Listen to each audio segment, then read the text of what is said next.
Good afternoon, everybody. Welcome to the next episode of the Qualogy Tech series. Today we have Abigail Giles-Haigh as our speaker. She stepped in when people from Red Bull and Oracle couldn't come up, so she showed us a nice presentation on football, soccer analytics. Then she had just about 20 minutes or so. So I figured she needed some more time, and she agreed to do that for our series. So Abby, if you want to take over the screen, be my guest. Will do.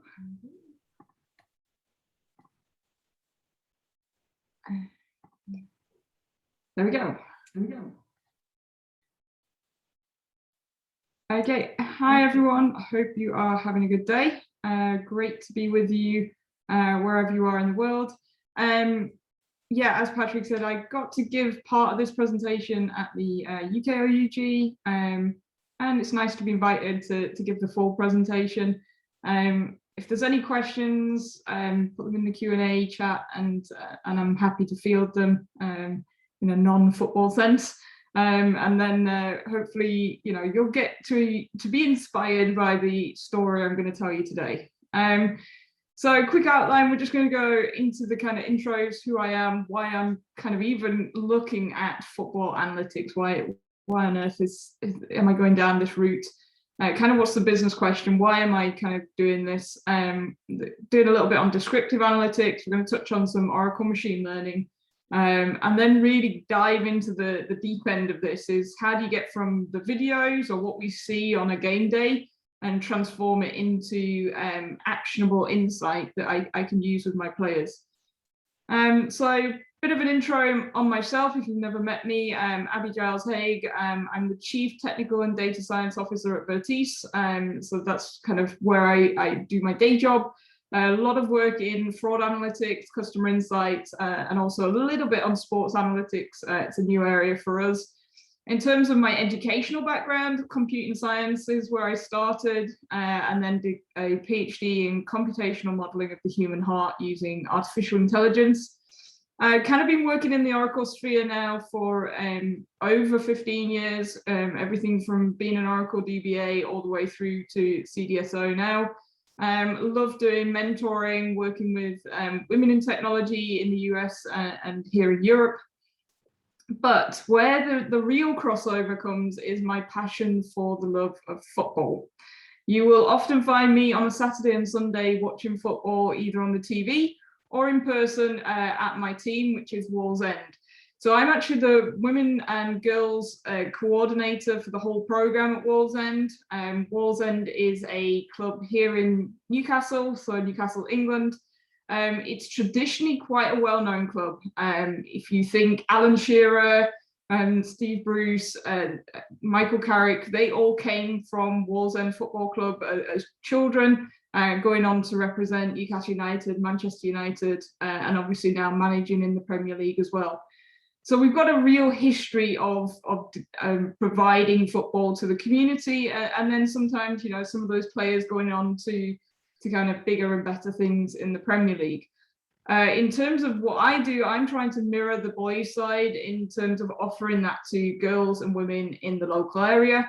But the other thing to say is that Wallsend is not the most affluent area, so there are a lot of budget constraints on what we do. So as you see the story unfold, you'll see some of the business challenges I've had. So essentially, as it's a community-based football, we believe that football is for everyone and make sure everyone has an opportunity and access to play football. So historically, really known for the men's side, and I love analytics. And I guess you could say I wanted to see how I could marry up analytics, machine learning with football. But in a way that would help my players understand the game a little bit more and help implement any coaching strategies that we wanted to do. The biggest challenge for us is that we essentially wanted to do this for less than $500 a year. As I say, community-based, so we don't have a big sponsor or anything like that. We're very much looking after the pennies and making sure that we provide the best that we can for the community. So a big challenge on how I was going to do analytics for less than $500 a year. Now, if we watch a game, all of us will, watch a game. If we love football, you'll have your local team. I live here in Newcastle. There's only one team up here, which is Newcastle United, and everyone watches them. But we always quantify the game. It's 2-0 up. There's been this many offsides. We've had this many shots on target or off target.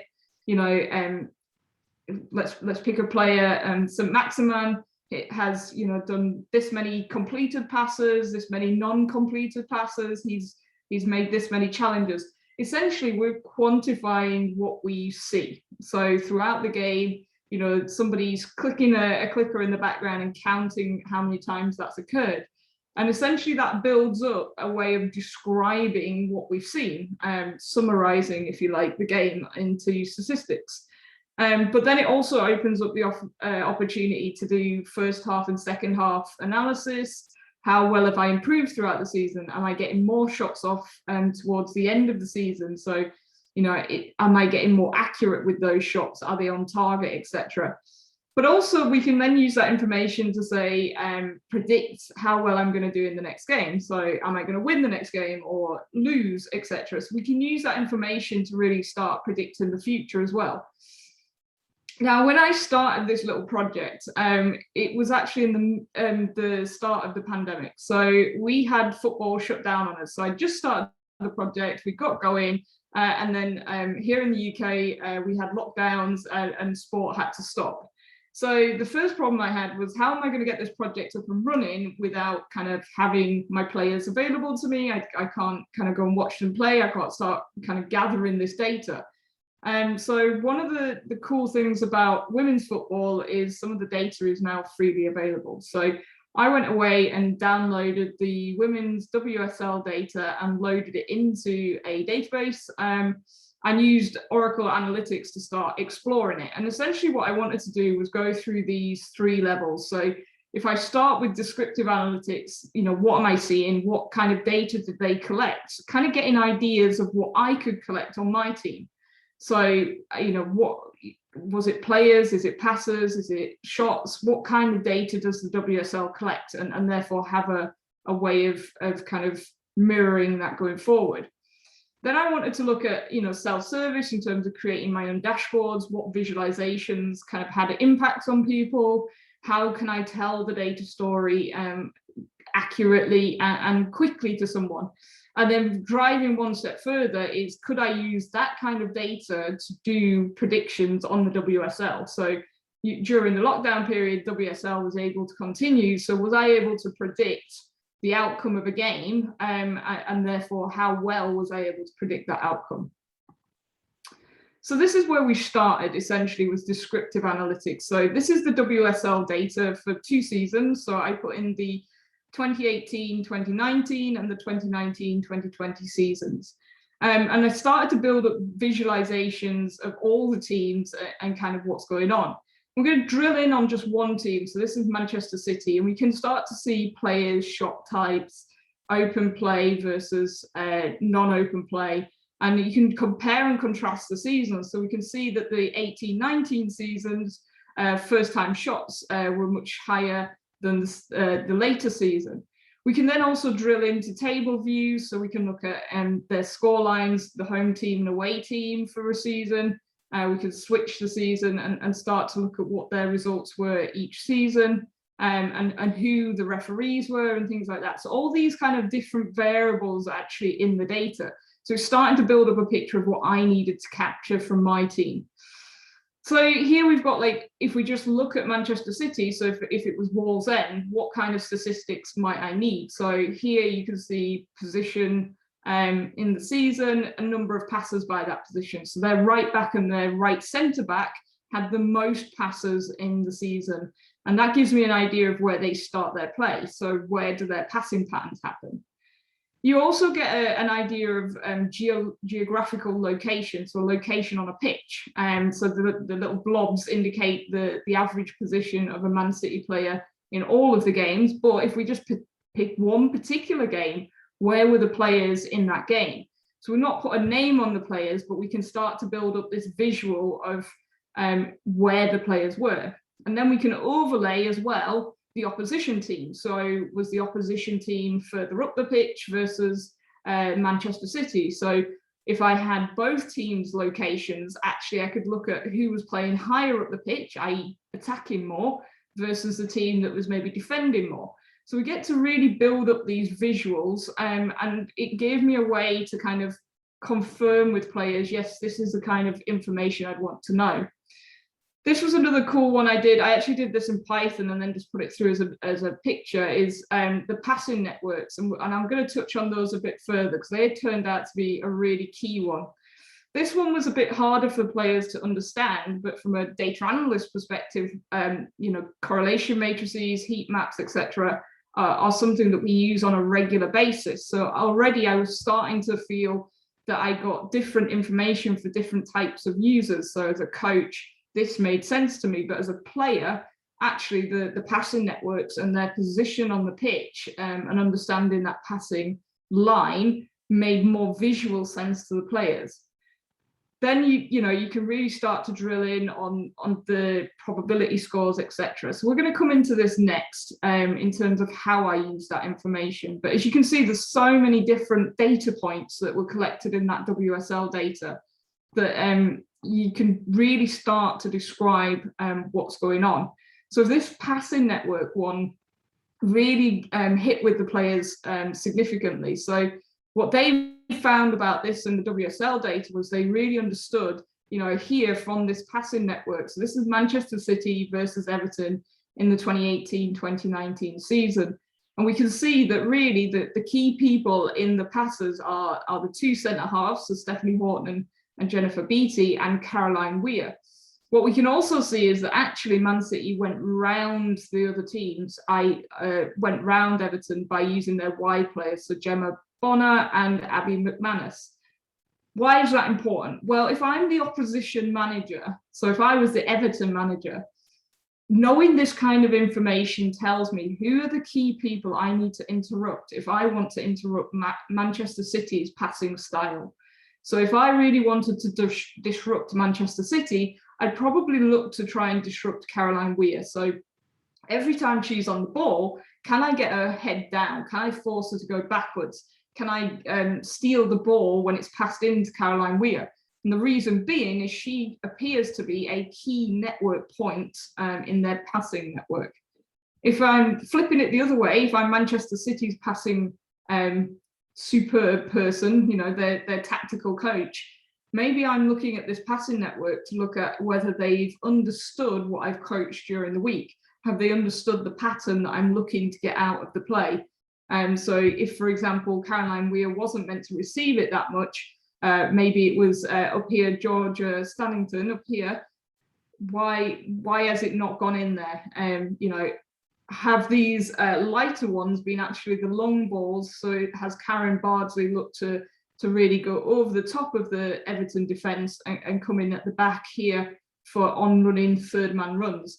So this is really interesting from a coaching perspective, but also from a player perspective, because also what it's telling us is their average position on the pitch. So we can see that the actual fullbacks are nearly at their halfway line for most of the game, which is really significant in terms of the style of play. Instead of playing inverted or deep, actually it's high and wide. So again, it's reinforcing to players where they actually stand during the game. So this one got a lot of feedback. Now, the great thing about all this data is essentially then we have a historic story. We have something that we can learn from.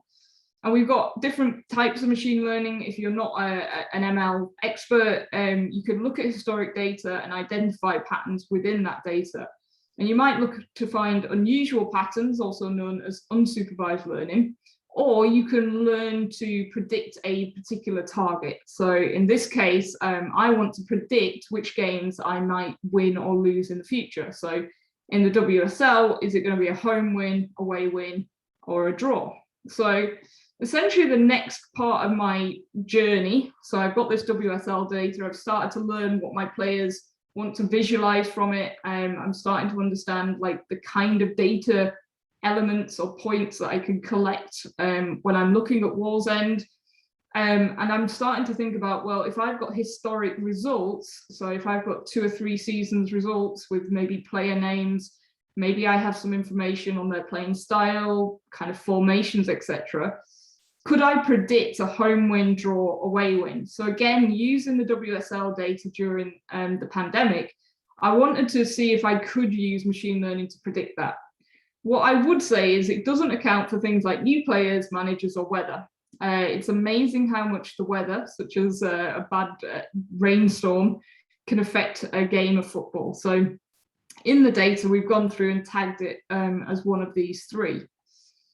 So you'll see the data, so each match, the date, month, day, season, team, home score, away score, and then the results. So this is essentially, this column here is what we're going to learn to predict, and we're going to use everything to the left here as the training material.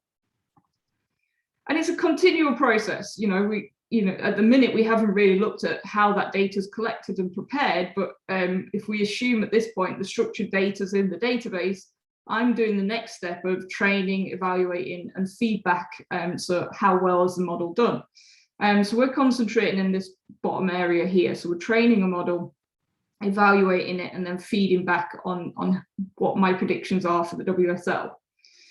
And to do that, often we take our historic data and we'll look at previous, so the table's previous seasons. I'm going to sample 80% of it.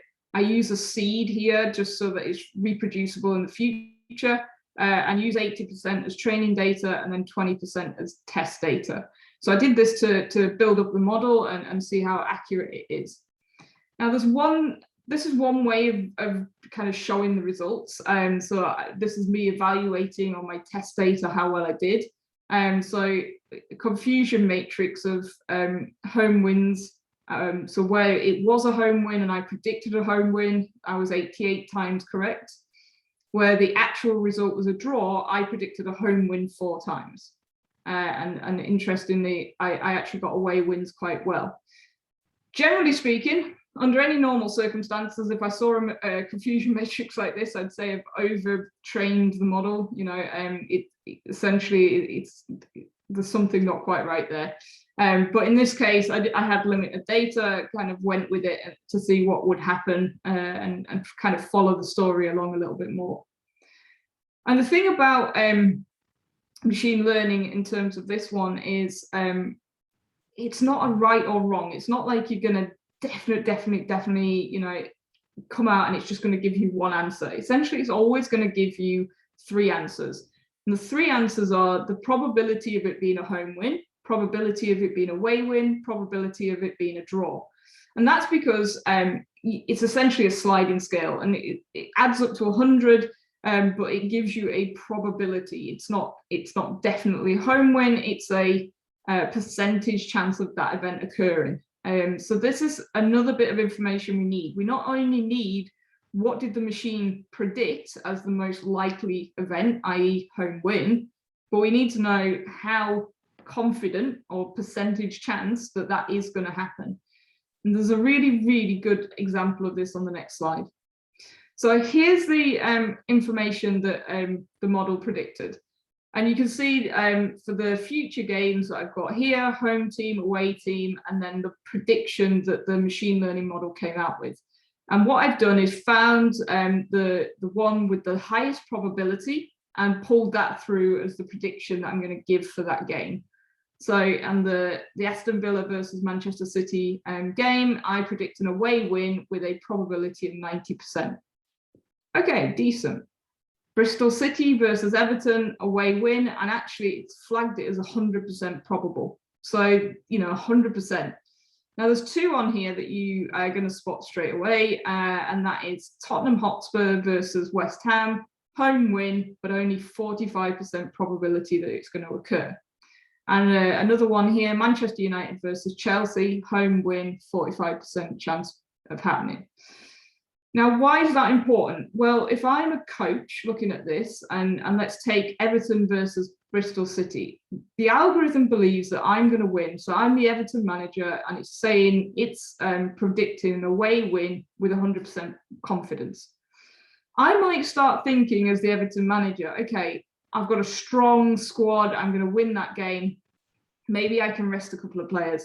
Maybe I can try a new formation. You know, these are all things that start to go through your head a little bit.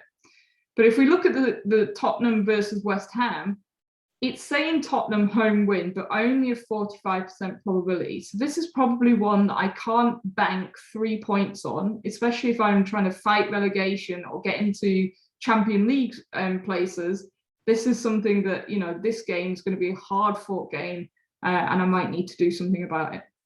So next question, I guess, how well did I do? How well did my model do?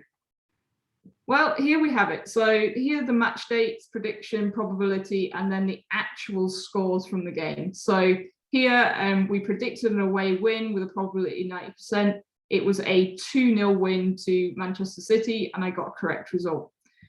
When we look at the two where we dropped the probability, it was 45%. So this Tottenham versus West Ham, it actually ended in a 1-1 draw. So my algorithm was wrong, but actually the fact that the probability was so low should have been an indication that something else might happen in that game. And lo and behold, it did. It was a 1-1 draw. Same on the Manchester United versus Chelsea one. It actually ended in a 1-1 draw. So it kind of gave me some validation that the model was working how I wanted it to do. So far on my journey through the pandemic, when I've not got my players using this WSL data, I've kind of started to build up this idea of what data points I want to collect. So from my Wallsend team, what data do I want to collect? How might I want to start displaying it? So kind of getting that initial feedback on what players like to see, how they like to interact with the analytics, and how they visualize data and how it impacts them. But then also using machine learning to predict which games you know, potentially Wallsend could win, which ones they might not win, etc. So you can see that this was building up a nice kind of framework that eventually the Wallsend data could fit in. Now, I said at this point, this has been really easy, and that's because really the data was prepared for me. I downloaded it in a CSV, open data, freely available, and started playing around with it, doing some cool analytics, machine learning, kind of seeing what could happen. There's a problem though, and the problem being is this step, the 2 steps above it, which is data collection and data preparation.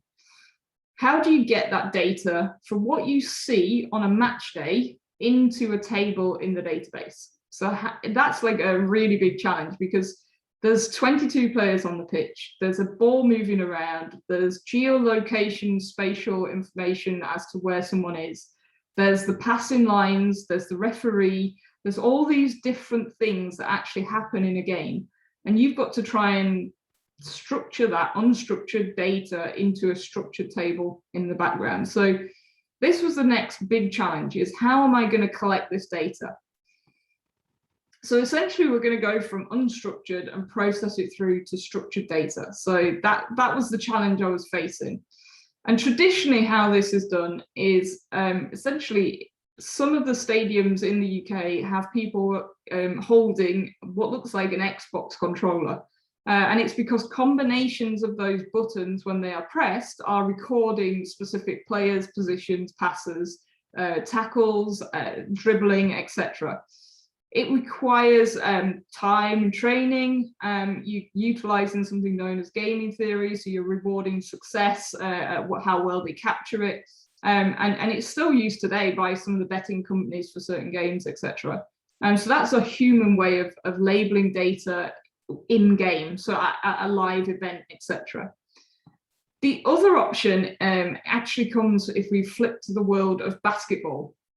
Now, basketball's a little bit easier because it's inside a building usually, so you can start to mount cameras around the arena or stadium.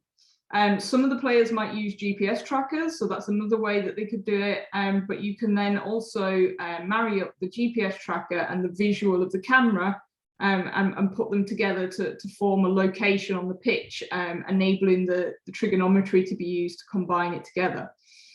So this is another way. So I was like, well, okay, I'm not going to be able to hire one of these people to stand at my Wallsend game and capture it. I'm you know, I've got a $500 budget. But we do have a camera at the club. So I started wondering, okay, could I do something with the video camera that would enable me to observe the game and translate it from unstructured to structured? So that's the route that I ended up going down. And that's basically where we end up into deep learning and specifically image processing. So if we think about a video, all it is lots of images put together. So if you slice into it, you could either take a frame per second, essentially it would be an image per second, and they're all pieced together to make a video. So we need to train the ML model on a few things during the game and get it to understand what's going on. So the first one is you need to be able to detect the players. It seems pretty obvious, but if we're watching a game of football, is where's the player, who are they, which team are they, etc. You need to detect the ball, so the round thing, hopefully it's a different color and size compared to everything else.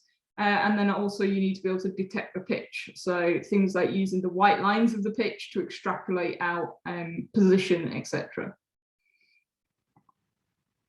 So there's two ways you can detect players. You could use a pre-baked labeled data model. Facebook, Google, etc. have these available. You can, for example, a classic Python one is YOLO. So you only look once. These are all modeling techniques that you can use to detect people, kites, etc., things like this. Caution, you pick up the players, but not necessarily which team they are. So here you can see it's detecting people, but if you imagine that's on a football pitch, one team would be in, say, red and one team's in blue. We need to kind of teach it to recognize the difference between the red players and the blue players.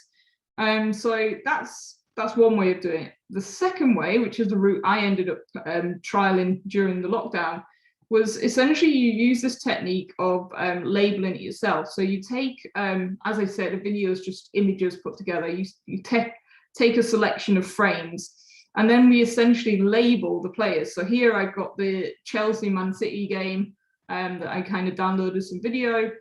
And as you can see, I'm essentially just labeling the players, and I'm saying you're a Man City player, you're a Chelsea player, etc.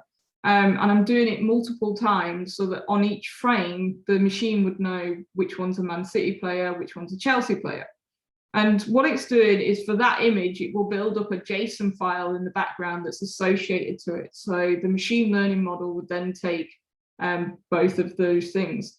The other thing you want to do is also detect the referee and also the football. So the last one you'll see me do on this screen, there is the football. And there you go. So you do that multiple times. So you'd then go on to your next frame and you keep going. So you'd need a very, very big cup of coffee. I recommend that. And then just get going. Roughly speaking, I did about 240 frames and it took a couple of hours to do. It's a little bit boring, but it yields really good results in terms of very specific training for the game, etc. The pros and cons of this is, if you're, in this case, if you were only ever analyzing Chelsea versus Man City, then essentially this is good, because if they always wear the same colors, then great, the algorithm would learn that that's Man City, that's Chelsea, etc.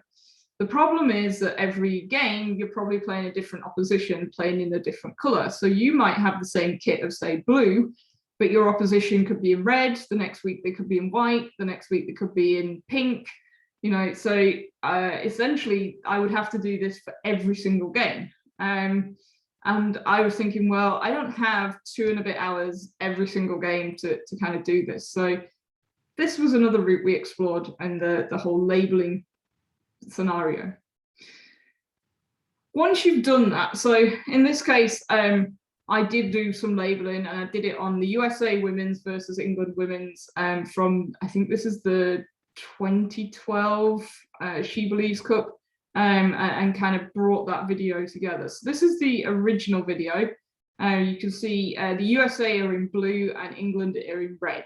So the original video looks like this, and at the minute we've not kind of applied the machine learning to it. So there's the original video for you.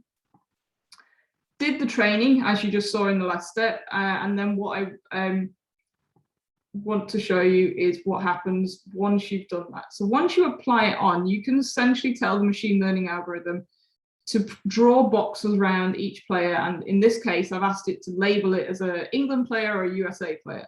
So visually, I'm getting feedback on that the algorithm's picking up players. Now, unfortunately, in this case, it thinks the referee's an England player. That's probably not a good thing. But you can also see that it's not always detecting the ball very well. So the first version of this algorithm, yeah, it was okay, but it wasn't the best. It was picking up a few errors along the way, but you kind of get the gist of where we're going with it as I was building up the process. So the next challenge, if you can detect the players and you can detect where the ball is, how do you detect where they are on the pitch? So location is a huge problem, especially if the players want something like playing passing networks, or if they want heat maps on where players stood during the game. If you think about it in terms of if you're doing a high press, so pushing high up the pitch versus maybe a low block where you stop just in front of the goal and you keep all the players low, using the heat maps would tell you roughly their average location during a game. The way to do this is essentially we need to detect the edge of the football pitch. And as we now know that we can use the white lines to say that that's the edge of the pitch. The white lines also designate the 18-yard box, 6-yard box, penalty spot, etc. So this enables us to essentially each time we see a frame, use homography matrices to transform or flip the image from this down onto a 2D graphic. So every frame is essentially transposed down onto a 2D image.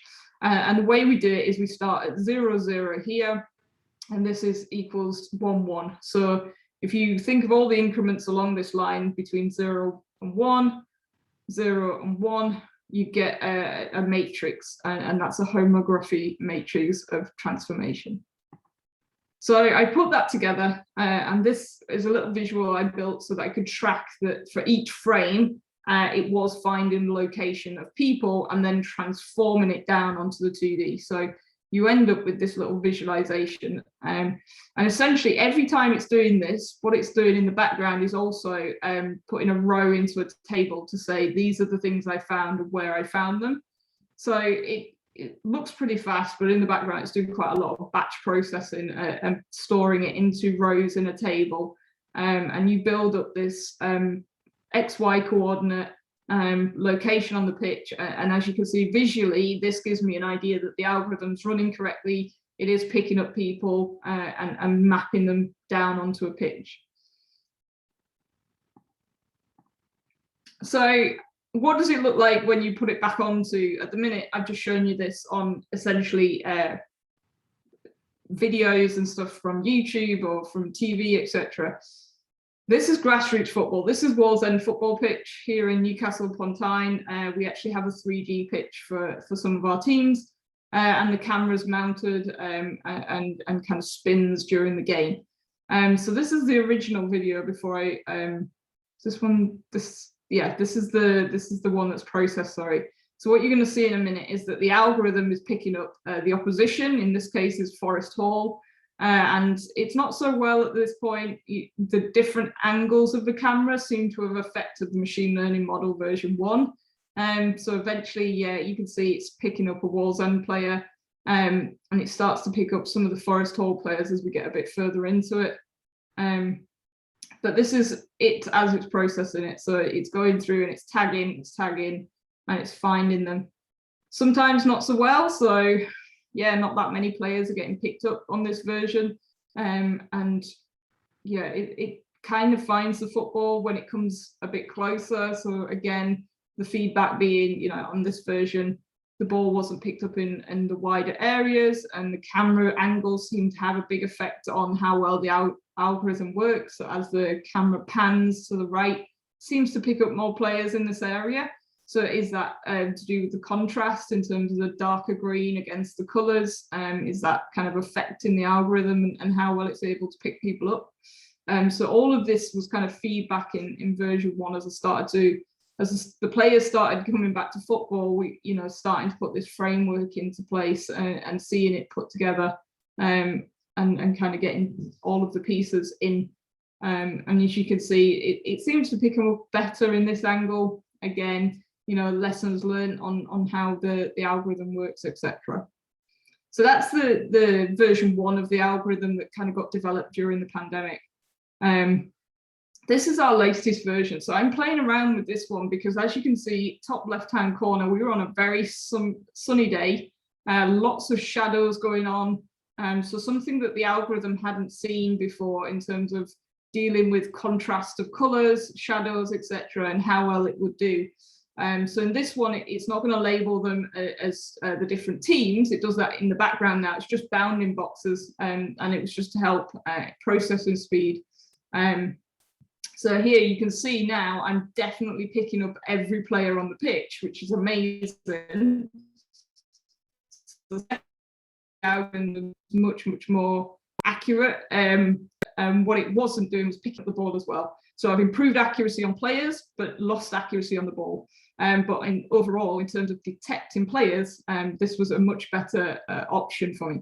So what it kind of taught me was, actually, should we have 2 models, one for detecting people? So the downside is it was picking up the manager here in the bottom, but have a secondary now model to pick up the ball.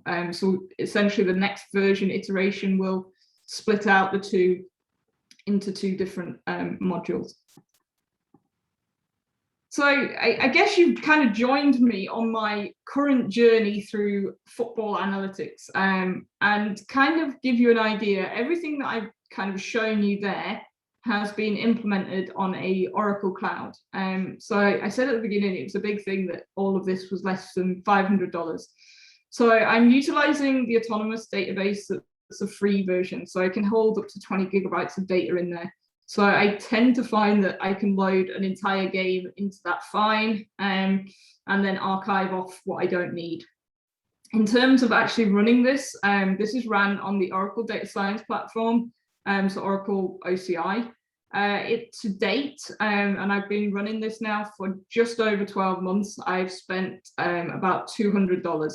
So I'm well under my $500 kind of limit, which is great. And in terms of the processing speed, the entire modeling and transposing it into the 2D or into the tables for a game usually takes about 8 hours, which is great. So on a Sunday, we finish at 4 p.m. I upload it into my cloud, I set the process off, and get the data the next morning once it's read all the videos in and transposed it.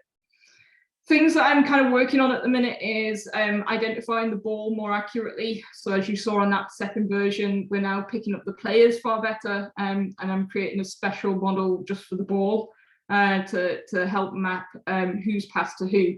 So the way I'm solving that problem is, because I'm doing it batch processing rather than real time, I'm able to look at the frame before and the frame after and essentially draw a line. And kind of cheat, if you like, to build up that passing network and get more accurate passing, more accurate coordinates for the ball. The beta testing with the analytics, the players. So each time I've processed a video, I've got a little sample of players who get little different types of graphics and visuals. Some of them have had heat maps, some have had the player passing networks. Some have had it in just tables, and I'm getting feedback on what makes the biggest impact. We're definitely finding the heat maps visually, a lot of my players, and they said that they think this is because they're footballers, they're just used to being on the pitch. So the context of being able to see a football pitch and a heat map and being able to say, yeah, that's where the left back would normally go, or that's where the striker would go, is having a massive impact on them, and they understand the analytics when it's told in that story. So that's building up specific graphics now. So then hopefully I will have the final piece of the puzzle, which is the kind of reports that are produced every week. Instead of me still having to do that bit manually and create them, they'll be automatic, and they'll kind of build up over time. So I guess my business question of could I observe a game and translate it into structured data in the same way the WSL does, and obviously spend a lot of time and money on getting people to code it and record it and have very expensive GPS suits and things like that. Yes, grassroots football, so the community football could potentially do this for a lot less using a camera at a game. And I'm going to pause there and see if we've got any questions. There are no open questions at this moment. I think everybody has been listening to the very nice story. So maybe questions will come up. I'm really looking forward to you coming over to Qualogy to talk to people over there, and maybe we can improve this very nice piece of code, piece of programming. Have all your mind and the minds of Qualogy work together to get better at this. Yeah, I Still, think there are no questions. That's okay. I think it's a work in progress. Like, I started this during the pandemic when I didn't have access to my players, so I had to really think outside the box on how I started to train the machine learning models. I'm definitely getting better results now and more accuracy because I've got my players back. We actually can record the games on a regular basis, so I've got that constant feedback now. It just stuttered a little bit during the the pandemic, but we're definitely picking up kind of more details from them on what they want to see. And making the algorithm and the model better. Exactly, yeah. And then eventually it'll be, streamline it, and instead of 8 hours, could I get it down to 4 hours and things like that. So, baby steps, but, I think it's a really cool business question to see if we could bring analytics to grassroots football anywhere in the world. Yeah. And for under $500. For under $500. So that's, I think you mentioned you're now at about $200. I'm just guessing it's not all on the free tier. There is some of the other clouds. Yeah. So for the storage of the data, so originally I did try and do it just in Python. So just have Oracle Data Science Cloud, mainly because on my laptop, I run out of memory pretty fast, whereas you can scale pretty quick in the cloud.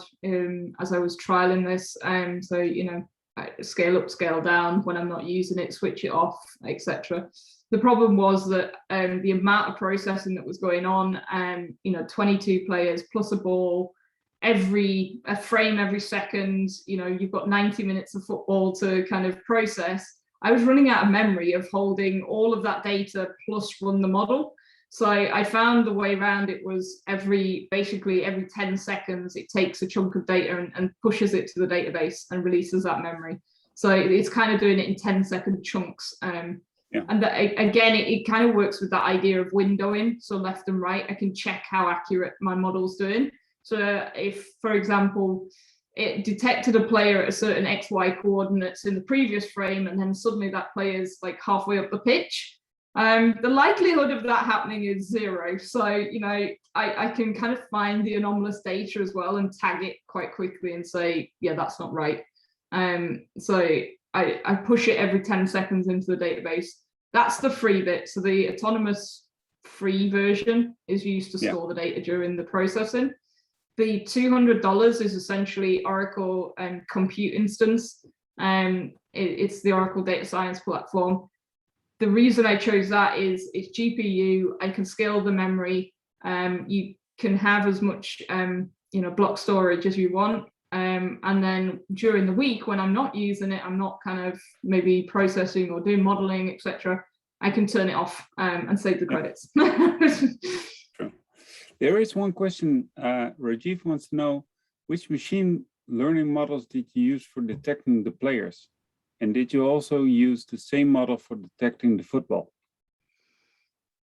So there's kind of three models that you've seen in today's presentation. So the one where I'm essentially drawing bounding boxes and creating it that way, that's using TensorFlow to detect players.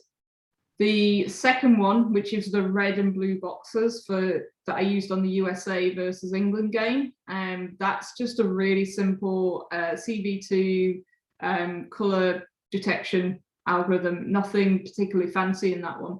The third one, so the one which is my current version, so this one is YOLO, so it's got quite good Cocoa models underneath it. That's taken quite a lot of time to train. On this version, I've only looked for players. So this is where I decided to split out detecting the ball versus detecting the players and split it into two jobs, because I was finding one model to do everything was just too much. So now essentially the frame is seen by two models, one model to detect players, one model to detect the ball. It's actually three models. The third model is then the pitch. Where am I looking at? And we use the white lines to detect a map to the homography. So that's a long answer. I'm hoping I'll get some feedback from Rajiv. Did that answer your question?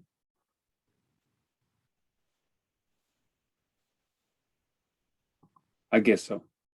Yeah, really yeah, cool. so really cool. Yeah. Okay. Okay, great, Abby. Really looking forward to seeing you again in the Netherlands or at Kscope or in some other conference. And I hope everybody enjoyed. Well, I think people enjoyed it.